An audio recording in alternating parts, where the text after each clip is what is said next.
El ejercicio número 2 de este conjunto de ejercicios propuestos que preparamos antes del examen del primer parcial, dice: un cilindro cerrado se divide en dos compartimientos por medio de un pistón libre de fricción que se sostiene en su sitio por medio de un perno. El compartimento A tiene 10 litros de aire a 10 kPa y 30 grados centígrados, y el compartimento B tiene 300 litros de vapor de agua saturado a 30 grados centígrados. El perno se retira y se libera el pistón, en lo que ambos compartimentos llegan al equilibrio a 30 grados centígrados. Determine el trabajo que realiza el sistema y la transferencia de calor al cilindro, o por el cilindro. ¿Sí? Entonces, tenemos un cilindro que está dividido en dos partes por medio de un pistón que está trabado a través de un perno. En el compartimento A tenemos aire, y nos da unas ciertas condiciones. En el compartimento B tenemos vapor de agua saturado. Ya podemos determinar en qué estado está, porque está como vapor saturado, por lo tanto la calidad va a ser igual a 1. Debemos siempre tener en cuenta que para poder utilizar las ecuaciones de gas ideal necesitamos demostrar que el fluido en cuestión se comporta como un gas ideal. Entonces, para este caso nos da una condición de presión y temperatura inicial que es 30 grados centígrados. Entonces, de A.1 podemos sacar el valor de la temperatura crítica. Con ese valor poder hallar la temperatura reducida, que sería la temperatura en ese instante sobre el valor de la temperatura crítica, y que nos dice que si la temperatura reducida es mayor a 2, podemos considerarlo como gas ideal sin tener en cuenta la presión. Con eso ya lo consideramos y podemos utilizar las ecuaciones de gas ideal en el desarrollo de nuestro ejercicio. Hay un dato importante que nos dice que una vez que yo saque el perno, ¿verdad?, nuestro cilindro obviamente busca la posición, o sea, se desplaza, lo hace de manera tal que la temperatura final nos da un valor de 30 grados centígrados. Por tanto, entonces el desplazamiento de cuasi equilibrio del cilindro hace que no haya variaciones en la energía interna de nuestro cilindro analizado, y por ello la temperatura final vuelve a ser a 30 grados centígrados. Entonces, para el análisis energético podemos tener dos situaciones. Una, determinar independientemente en mi región, o sea, dos regiones, analizar A y analizar B por separado, o también poder analizar todo el sistema. Si yo analizo todo el sistema, uno puede observar que una vez que yo libero el perno, el trabajo positivo que puede hacer B al expandirse hacia A, para A ese trabajo va a ser negativo. Por tanto, en la suma de los trabajos de ambos sistemas tendríamos el mismo valor, ¿verdad?, con distintos signos. Por tanto, la variación de trabajo en mi sistema va a ser 0. Esto debería ser igual analizándolo por separado. En este caso nosotros marcamos en azul todo lo que sería nuestra frontera del sistema analizado, y por tanto nuestro sistema es el cilindro completo. Al hacer la ecuación de nuestro sistema tenemos que la variación de energía que entra menos la que sale igual a la variación de energía del sistema. Vamos a tener que calor en el proceso 1-2, inicial menos final, menos el trabajo del proceso 1-2 va a ser igual a la masa en A, ¿sí?, por la variación de energía de los estados final menos inicial, más la masa en B por la variación de energía interna final menos inicial para el recinto B. Entonces, ¿cuáles son las consideraciones? Al ser toda nuestra frontera, nuestro volumen va a ser constante, no varía, ¿verdad? Nuestro volumen es el mismo para nuestro cilindro, tanto en la parte inicial como final.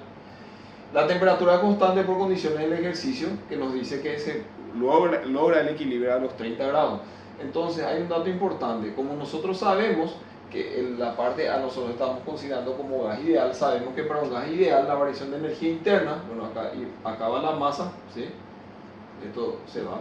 Entonces la variación de energía interna, ¿qué va a ser igual? Al calor específico, en este caso a volumen constante, promedio entre los valores de temperatura inicial y final. Pero ¿qué pasa? Esto puede ser volumen constante o presión constante, perdón, volumen constante con la energía interna, ¿sí? Entonces, ¿qué pasa? Que la temperatura final menos la inicial esto es 0, porque 30 menos 30, por tanto, no existe este valor en A, o sea, considerando A, va a ser 0. Y finalmente, que tendríamos que el calor, como esto es 0, va a ser igual a la masa en B por la variación de energía final menos inicial en el recinto B. Respondiendo el ítem A, que nos pide el trabajo realizado por el proceso, el trabajo es 0, por lo que ya hablamos inicialmente. Entonces tenemos nuestra ecuación final, que sería la 2, para hallar el siguiente, o el ítem B, que nos pide la transferencia de calor por el cilindro, ¿sí? Que sería del cilindro o del alrededor hacia el cilindro. Eso lo determinaríamos. Como se produce en un proceso de cuasi equilibrio, la presión final en el recinto B va a ser igual a la presión 1B. Entonces, nuestro sistema en equilibrio tendríamos este dato. Entonces, en el estado inicial, en el estado 1, para el vapor, en el recinto B, tenemos la calidad 1, tenemos la temperatura 30 grados centígrados, que son los datos. 1 porque nos dice que es vapor saturado. Entonces, a punto 4 sacamos la presión 1, que es 4,246. Y los valores B sub G, que es igual a B sub 1. ¿Sí? Esto es importante siempre que pongan B sub 1, ¿verdad? Porque nos dice ya el estado. Y esto igual a U sub 1.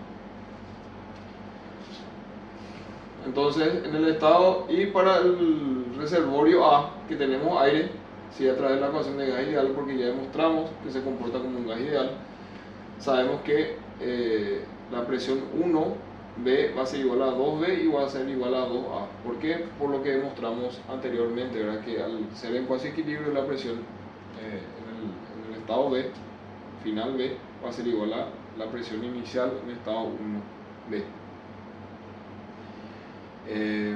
Entonces, ya con esos datos, ¿sí? Podemos sacar que P1, la presión en el estado 1 de A, ¿sí? Por el volumen A1, ¿sí? Va a ser igual a PA2 por el volumen de A2, ¿sí?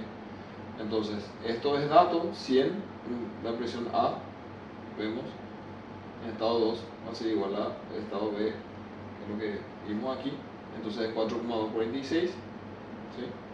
Y con ese por B2, con eso sacamos, esto es BA2, con eso sacamos el volumen final en A, que sería de 0,2355 metros cúbicos. Luego, como sabemos que el volumen se mantiene constante en nuestro sistema, sabemos que el volumen A1 más volumen B1 tiene que ser igual necesariamente a volumen A2 por volumen B2. Entonces, el volumen B2 al final podemos calcular que nos da 0,745 metros cúbicos, puesto que ya tenemos volumen A1, que inicialmente nos da el ejercicio, también nos da B1, y el volumen A2, que es lo que recién acabamos de calcular. Entonces, finalmente también podemos hallar la masa en ambos recintos. En MB tenemos B1, que es el dato del ejercicio 0,3 por el volumen específico, que es lo que sacamos aquí, ¿sí? Entonces finalmente tenemos 9,12 por 10 a la menos 3 kilogramos. Para el estado B final, nosotros podemos calcular el volumen. Como ya calculamos la masa, podemos sacar el volumen específico final en el recinto B. Y nos da un valor de 8,167 metros cúbicos. Entonces, con el dato de la presión, que ya obtuvimos que va a ser la misma, y el valor del volumen específico que calculamos, podemos determinar cuál sería el estado final de nuestro fluido, o sea que sería en el recinto B.